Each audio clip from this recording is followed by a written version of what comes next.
ආයිබෝන්. ඉතින් කොහමද? ඈ? ඉන්නව නේද? හරි. අරගෙන යනවා. හොඳයි. එහෙනම් අපි අද මේ ආවේ සමරසිංහ මහත්මයාගේ නිවසට. සමරසිංහ මහත්තයා කියන්නේ සාමාන්‍ය මිනිස්සු අතරේ සුවිශේෂී චරිතයක්. මේ චරිතේ කවුද කියලා අඳුන්වා දීමත් එක්කම ආදර්ශයක් දෙන්න ඕනේ රටට. ඒ වෙන මොකවත් නෙවෙයි. මේවැනි මිනිසුන් 10 දෙනෙක් හිටියොත් මේ රට සංවර්ධනය කරන්න පුළුවන්. මොහොතක් ඉන්න අපි අඳුන්වා දෙන්න. මිතුරුනේ දැන් අපි සමරසිංහ මහත්තයාගේ නිවසට ආවේ. දැන් ඔහු කවුද කියලා මම කිව්වනේ. මීට කලින් 60 ප්‍රාදේශීය ලේකම් කාර්යාලයේ ඉන්න සුවිශිෂ්ට පුරවැසියෙක් විදිහට තමයි සමරසිංහ මහත්තයා අඳුන්වන්න පුළුවන් වෙන්නේ. ඔයගොල්ලන්ට පේනවා මේ සමරසිංහ මහත්තයාගේ වැඩ.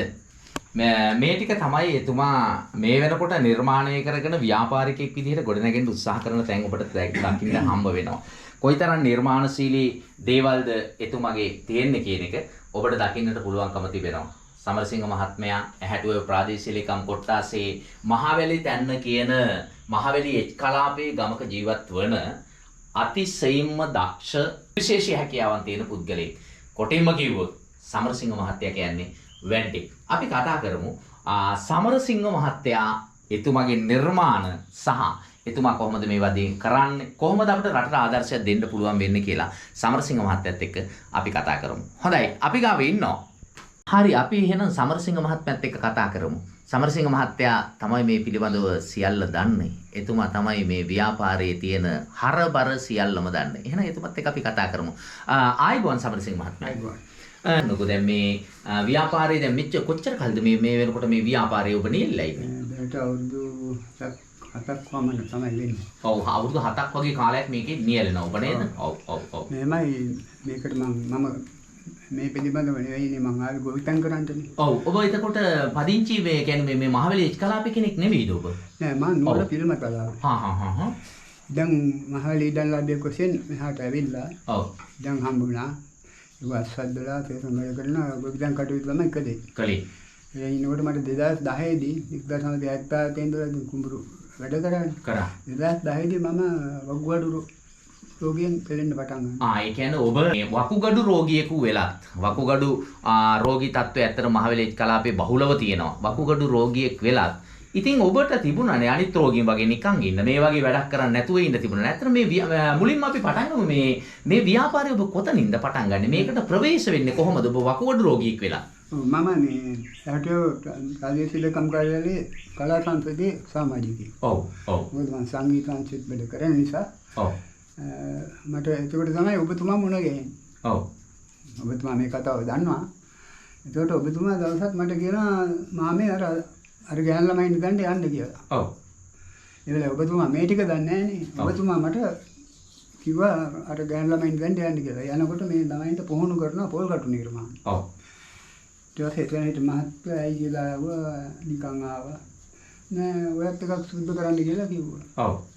ඒකට ඒ ළමයි හැන්දියා නම් මනම් තමයි අතේ තියන්නේ දැන් එන්නේ. මම පොල්කට සුද්ධ කරලා ඊට මහත්තයා කිව්වා හිට ඉඳලා පුහුණුවට එන්න කියලා. ඔව් ඒක ජාතික ශිල්ප සභාව. ජාතික ශිල්ප සභාව සහ මිනිස් බල රැකී ආරක්ෂා දෙපාර්තමේන්තුව හරහා ලබා දීපු එකක්. අපිට මතකයේ සම්පත්දායකයා ශ්‍රී මහත්මයා ජාතික ශිල්ප සභාවේ නේද? ඔව්. කියමු අපි කතාව. තමයි පුහුණු කරුවා. එතුමා කොහොමද දකින්නද මම පොල් කට විනාඩි දෙකෙන් මම සුද්ධ කරා. ඔව් ඔබ තුල තියෙනවා නිර්මාණශීලී හැකියාව ඔබට තිබුණා ඒක. ඔව්. ඉතින් සුද්ධ කරන් පස්සේ මහත්මයා බලන්නේ කිව්වා ඔයා හෙට ඉඳලා පුහුණුවට එන්න. හා. වැඩක් නෑනේ මං කිව්වා නෑ. ඊට පස්සේ මම පුහුණුවට ගියා. හා. මට ගිහලා සති දෙකක් ඔව් පුහුණු වුණා. එතකොට සමරසිංහ මහත්මයා මේ ඔබ අසනීප තත්ත්වයේ ඉන්නේ. වසර ගණනාවක් ඔබ මේ වකුගඩු රෝගයෙන් පීඩාවටපත් වෙනවා. ඔබ මේ අසරණතාවයේ තියාගෙන තමයි මේ වැඩ පිළිවෙල කරන්නේ. මොකද වකුගඩු රෝගයෙන් පෙළෙන පවුලක් ගත්තාම කෙනෙක් හිටියොත් වකුගඩු රෝගයෙන් පෙළෙන කෙනෙක් හිටියොත් ඒ පවුල ගොඩ ගන්න හරි අමාරුයි. ඒකට ලොකු වෑයමක් දෙන්න ඕනේ. මොකද ඔහු වෙනුවෙන් පෙනී හිටින්න ඕනේ. මෙවැනි අපහසුතා ගොඩක් තියාගෙන ඉනිද්දී ඔබට ඇත්තටම සවියට කවුද හිටියේ? මගේ බිරිඳ WG ජයන්තයා. එයා තමයි දැන් හැනට මට මගේ මේ වැඩ කරන මේෂේ ළඟට හැම මේ ආයුධ බව සේරම කෙනෙක් දෙන්න මෙයා නැත්නම් මට වැඩ කරන්න බෑ. ඔව්.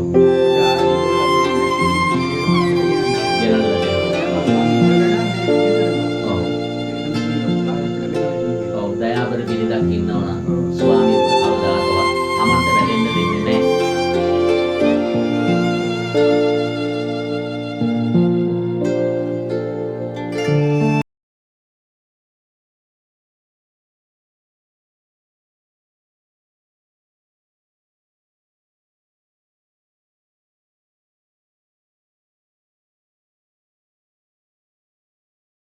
තියෙන්නේ සමරසිංහ මහත්මයාගේ අලුත්ම නිෂ්පාදනය නේද?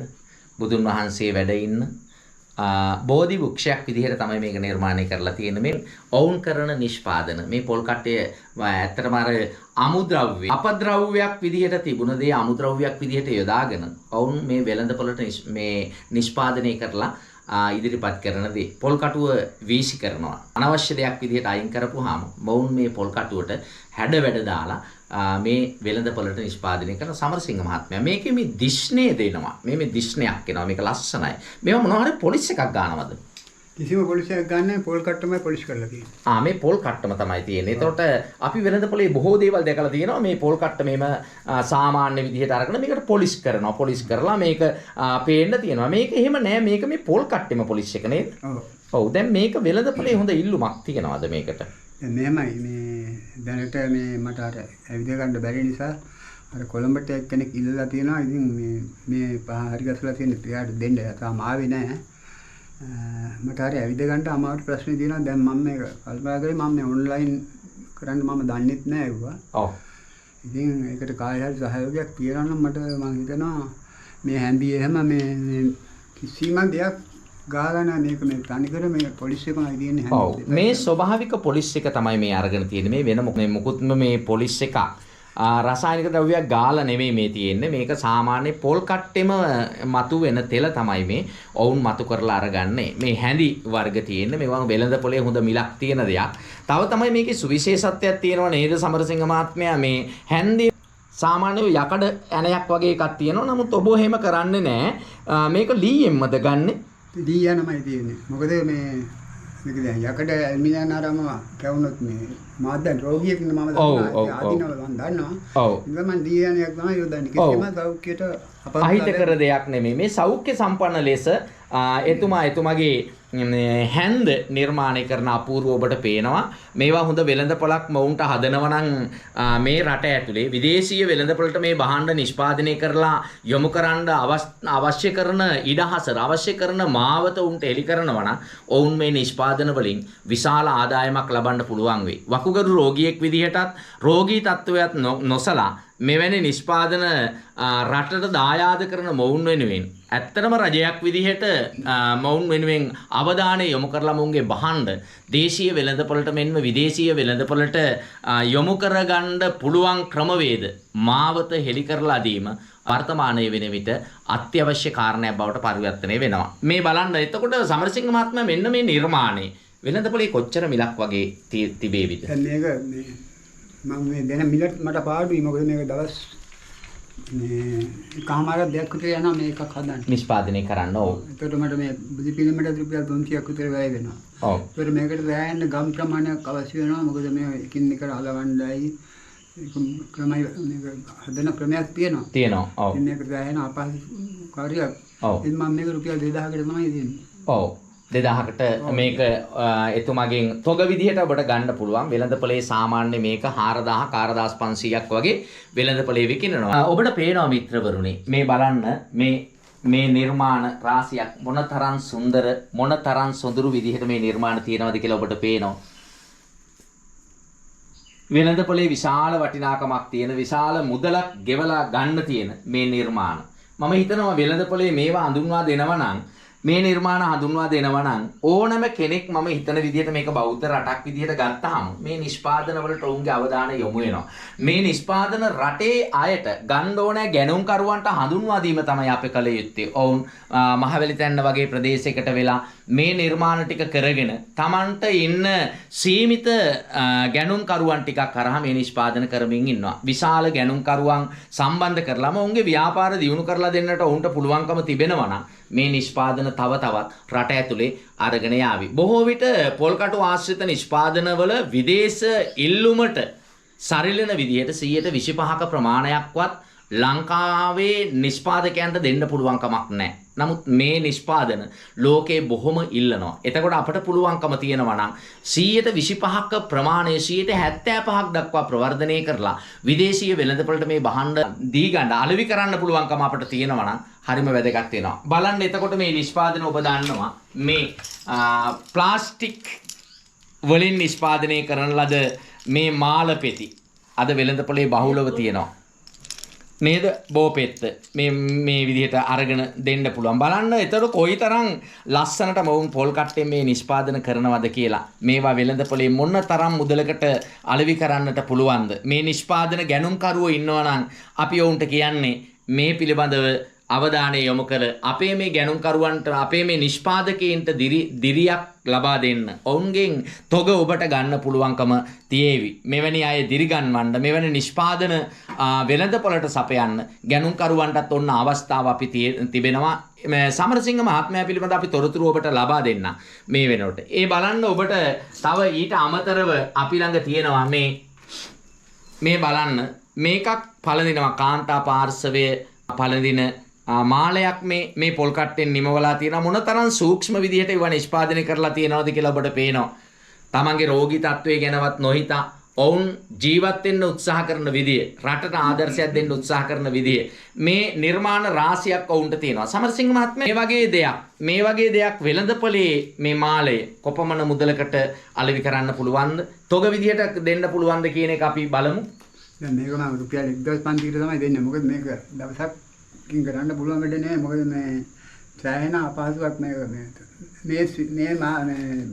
මේ මාල් පෙති ටික හදන්න මේ වගේ ප්‍රමාණයක් විසි කරලා තියෙනවා. ඔව් ඒ කියන්නේ අපතේ යනවා මේ වැනි සූක්ෂම දේ කරනකොට බොහෝ විට මේ තැන් කැඩිලා යන්න පුළුවන්. එතකොට ඒක ඉවත් කරලා නැවත හදන්න වෙනවා. එතකොට ඔවුන් මේ නිකම්ම මේ මාලය හදනව නෙවෙයි. ඔවුන් සුවිශාල වෙහෙසක් මේකට දරනවා. ඇතැම් විට මේවා කැඩිලා බිඳිලා ගියාම අලුතෙන් ඔවුන්ට මේ මාලය නිෂ්පාදනය කරන්නට වෙනවා. ඔව් අපි තව පෙන්නන්නම් ඔබට මේ සමරසිංහ මහත්මයා විසින් නිෂ්පාදනය කරන ලද මේ ඔසරි කට්ට නිෂ්පාදනය කරලා තියෙන විදිහ ඔබ බලන්න මොන තරම් ප්‍රමිතියෙන් යුක්තව වුණ එක කරනවද. ඇත්තටම විදේශීය වෙළඳපොළට ලබා දෙන්නට තරම් හොඳ ප්‍රමිතියකින් යුක්ත මේ නිෂ්පාදන ඔවුන් හදලා තියෙනවා. ඔබ බලන්න කොණ්ඩ කටුව නිෂ්පාදනය කරන විදිය. මේ ඔවුන්ගේ කොණ්ඩ කටුව නිෂ්පාදනය කරන ආකාරය ඔබට පේනවා. මේවා හරිම සොඳුරු විදිහට ලස්සන විදිහට නිමාවකින් යුක්තව ආකර්ෂණීය විදිහට ඔවුන් නිෂ්පාදන හදලා තියෙනවා. ඔබට පේනවා මගේ මේ බලන්න මේ නිෂ්පාදන ටික මොනතරම් සොඳුරුද මොනතරම් ලස්සනද. මේ ඇස ගැටුණු ගමන් ඕනම කෙනෙකු මේ නිෂ්පාදන ගන්නට පෙළඹෙනවා. මෙතන තියෙනවා ඔබට තව පේනවා මේ මාල. කාන්තා පාර්ශවයට පිරිමි පාර්ශවයට ඕනම කෙනෙකුට පළඳින්නට පුළුවන් ආකාරයේ විශේෂයෙන් මේ කාන්තාව පාර්ශවයේ අරමුණු කරගෙන නිෂ්පාදනය කරන මාල ඔබ දන්නවා මේ වගේ ප්‍රමිතිය ඔබට පේනවා. හරිම සොඳුරු විදිහට තමයි ඒ තියෙන්නේ. අපි ඔබට පෙන්නනවා මේ වගේ නිෂ්පාදන ප්ලාස්ටික් නිෂ්පාදන රටට එනකොට මේ පොල් කට්ටෙන් අයිස්ක්‍රීම් කප් එක ඔහු නිෂ්පාදනය කරලා තියෙනවා. මේ වගේ සුවිශාල නිෂ්පාදන තොගයක් ඔහු සතුව තිබෙනවා. ඔබට පේනවා මේ හැඳි නිර්මාණය වෙළඳපොළට යොමු කරන්නට පුළුවන් හැඳි නිෂ්පාදනය ඔබට පේනවා. මේ වගේ ඔවුන් සතුව තිබෙනවා. එතකොට දේශීය වගේ දේශීය මෙන්ම විදේශීය වෙළඳපොළට හොඳ ඉල්ලුමක් ඔවුන් සම්බන්ධ කරගෙන ඔබට තොග වශයෙන් අවවා දෙන්නටත් ඔවුන් සූදානමින් සිටිනවා. ඒ වගේ තමයි ඔබට නිදහස් දේශීය වෙළඳපොළ වගේම විදේශීය වෙළඳපොළට මෙවැනි නිෂ්පාදකයන්ගේ නිෂ්පාදන හඳුන්වා දෙන්නට අදරත් සමරසිංහ මහත්මයාගේ සිතේ ශක්තිය ඒ විදිහටම තිබෙනවා. ඔව් බොහොම කැමැත්තෙන් ඉන්නවා. තව දුරටත් මේ නිෂ්පාදනවල නියැලිලා නිෂ්පාදන කාර්යයෙන් නියැලිලා රටට අවශ්‍ය කරන ඔහුගේ දායකත්වයේ රටේ ආර්ථිකය ගොඩනගන්න ලබා දෙන්නට. ඒ වගේම ඔබට පේනවා දැන් අපි පෙන්නන්නම් මේ නිෂ්පාදන ටික. මේ නිෂ්පාදන විවිධ වර්ගයේ ආභරණ නිෂ්පාදන ඔහු කරනවා. විවිධ වර්ගයේ ආභරණ නිෂ්පාදන විතරක් නෙවෙයි මේ ගෙදරකට අවශ්‍ය කරන සියලු දේ ලුණු කට්ටේ සිට ඒ සියලුම දේ ඔහු නිෂ්පාදනය කරනවා. ඒතකොට කාන්තාවන් පළඳින ආභරණ, පිරිමි පාර්ශවයේ පළඳින සියලු ආභරණ ඔහු නිෂ්පාදනය කරලා තිබෙනවා. මීට අමතරව ඔබට පේනවා මේ බලන්න කණෙහි පළඳින කරාඹුව ඔහු නිෂ්පාදනය කරලා තියෙන විදිහ. ඔබට පේනවා මේ ගල් අල්ලලා පොල් කට්ටෙන් සුදු පාට මේ සුදු පාට මොකද සමරසිංහ මහත්තයා පැහැදිලි කරන්නකෝ. මේක ටිකක් අර කළු පාට පොල් කට්ට නෙමෙයි මේක සුදු පාට එක. මොකක්ද මේ නිර්මාණත් මම කරේ මේ තමිලි කට්ට මේක. ඔව්. මේ දැන් මට තමිලි කට්ට සොයාගන්න යන්න අපහසුයි. ඇවිදින්න අපහසුතාව වෙන නිසා තමිලි කට්ට මේ කරන්නේ නැහැ. මේ පරණ මේ තමිලි කට්ට වගේ තිබුණා තමයි මේක නිර්මාණය කරේ. ඔව්. ඉතින් මේ වගේ සුළු දෙයක් නම් කරගන්න පුළුවන්. මොකද මේ ඒක මේ තැඹිලි ගෙඩිය කඩා ගන්න වෙලාවක් තියෙනවා මේකට. ඔව්. ඒ කියන්නේ හිතවතුනේ තැඹිලි කටුව සුදු පාටයි. අනිත් පොල් කටුව කළු පාටයි. මේ දෙකම යොදාගෙන ඔවුන් නිර්මාණකරණයේ යෙදෙන අපූර්ව ඔබට පේනවා ඇති. මොනතරම් සොඳුරුද, මොනතරම් දර්ශනීයද, මොනතරම් ආකර්ශනීයද කියලා ඔබට පේනවා. එතකොට සමරසිංහ මහත්මයාගේ නිෂ්පාදන ටික ඔබ නැවත වරක් බලන්න. ළඟින් ළඟට බලන්න මොනතරම් සොඳුරු විදිහට ඔහු ඒ නිෂ්පාදන නිර්මාණය කරලා තියෙනවද කියලා ඔබ ළඟින් ළඟට ආයෙසරයක් බලන්න.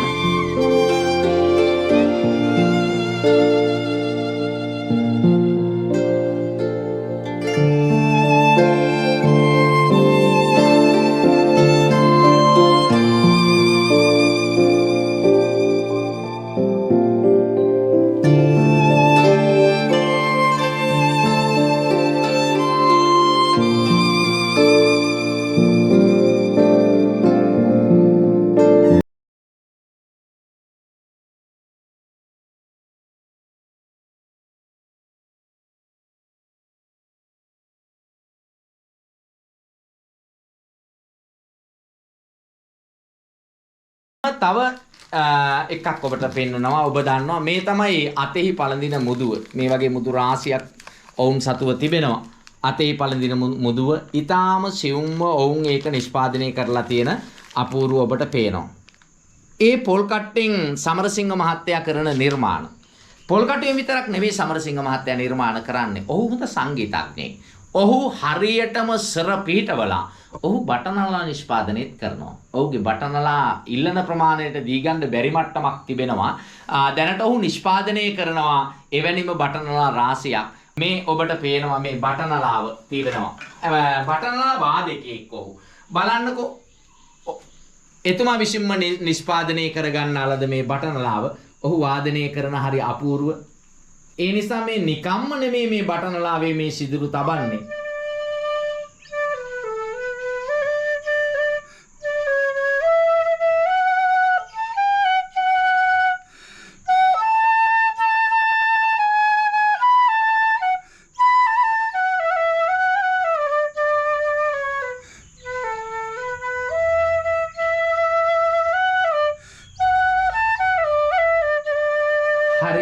හරි අපූර්වයි නේද? එතකොට මේ එතුමා විසින් නිෂ්පාදනය කරන ලද බටනලා ඔබට පේනවා.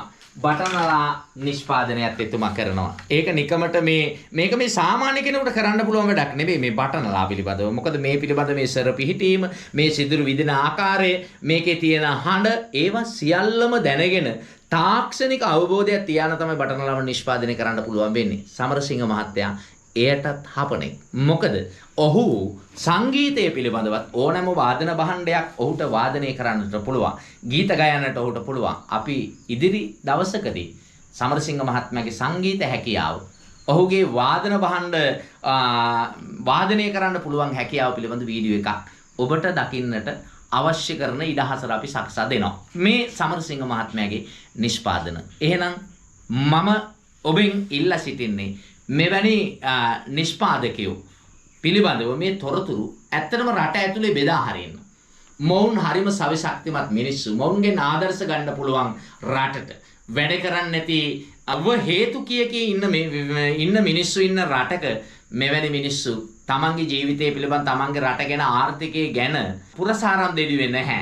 ඔවුන් හේතු කිව්වේ නැහැ. ඔවුන් ඒ වෙනුවට විකල්ප හෙව්වා. තමන්ගේ පවුලේ ආර්ථිකය ගොඩනගා ගන්න ඔවුන් වෙහෙසුණා. ඒ නිසා ඔවුන් තමන්ගේ පවුලේ ආර්ථිකය වගේම රටේ ආර්ථිකයත් ඔවුන් සන්නද්ධ කරන්න ඒට දායක වෙන්න වැඩපිළිවෙල හදනවා. එහෙනම් අමරසිංහ මහත්මයාගේ නිෂ්පාදන තොග වශයෙන් දෙන්න එතුමා කැමැත්තෙන් ඉන්නවා. එතුමාට සම්බන්ධීකරණය කරලා දෙන්නට අවශ්‍ය වෙනවා. එහෙනම් සමරසිංහ මහත්මයාගේ මේ නිෂ්පාදන තොග විදිහට ගන්න මේ රටේ වෙන්න පුළුවන් දේශීය විදේශීය වෙළඳපොළවල් වල ඉන්න ගැනුම්කරුවන්ට අපි බොහොම ගෞරවයෙන් ආරාධනය කර සිටිනවා. මෙවැනි ව්‍යවසායකයන් සම්බන්ධ කරගෙන මොවුන්ගේ නිර්මාණ වෙළඳපොළට යොමු කර ගන්නට එහෙම නැත්නම් මිලදීලා ගන්නට අවශ්‍ය ඉඩහසර සකසා ගන්න කියලා. ඔව් මගේ දුරකථන අංකය 078යි 9යි 360යි 980. ඔව් අපි යලිත් වරක් මතක් කරමු දුරකථන අංකේ 078යි 9යි 360යි 980. ඔව් මිත්‍රවරුනි අපි ඔබට තිරේ සඳහන් කරන්නම් එච්.පී. සමරසිංහ මහත්මයාගේ දුරකථන අංකය. ඔබට පුළුවන් දුරකථන අංකයේ හරහා සම්බන්ධ වෙලා ඔබේ තොග මේ නිෂ්පාදනවල තොග ඔබට ලබා ගන්නට අවශ්‍ය කරන ඉඩහසර සලසා දෙන්නට. මොවුන්ට සවිශක්තියක් වෙන්න මොවුන්ගේ නිෂ්පාදන බහුතරයක් ගැනුම්කරුවන් සඳහා ලබා දෙන්නට අවශ්‍ය ඉඩහසර සකසා ගන්නට ඔබට ඔන්න අවකාශයේ සකසලා දීලා තියෙනවා. එහෙමනම් අපි තව මොහොතකදී තව අවස්ථාවකදී සමරසිංහ මහත්තයාගේ සංගීත ලෝකයේත් එක්ක අපි සම්බන්ධ වෙනවා ඉදිරියේදී. අපි අවසාන වශයෙන් අහලා බලමු සමරසිංහ මහත්තයාට කියන්න දේවල් අවසානයේ ඇති මේ රට වෙනුවෙන්. මොනවද සමරසිංහ මහත්මයා ඔබට කියන්න තියෙන අවසාන වශයෙන් මේ නිෂ්පාදන පිළිබඳව හෝ ඉදිරිය පිළිබඳව? මුලින්ම මම මානව සම්පත් නිලධාරී හැටියට හිටපු න්‍යාය විවෘගනේ යන ඔබතුමාට මම ස්තුතිවන්ත වෙනවා.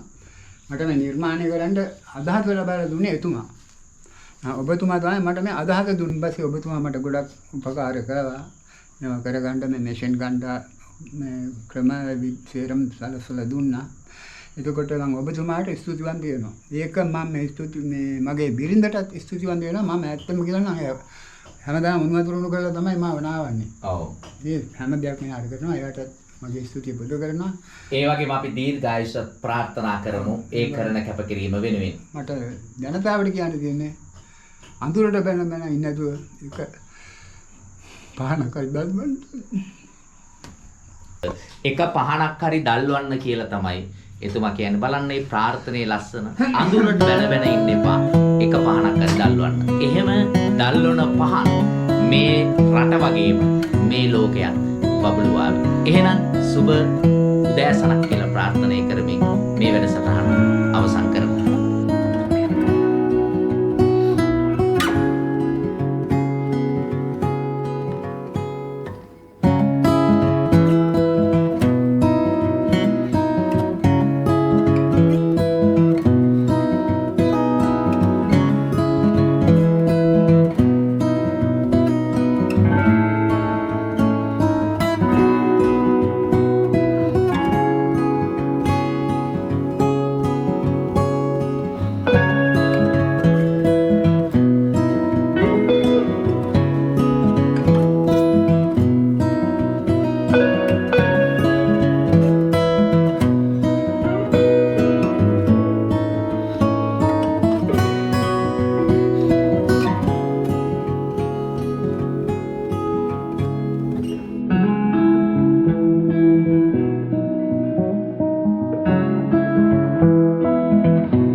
Thank you.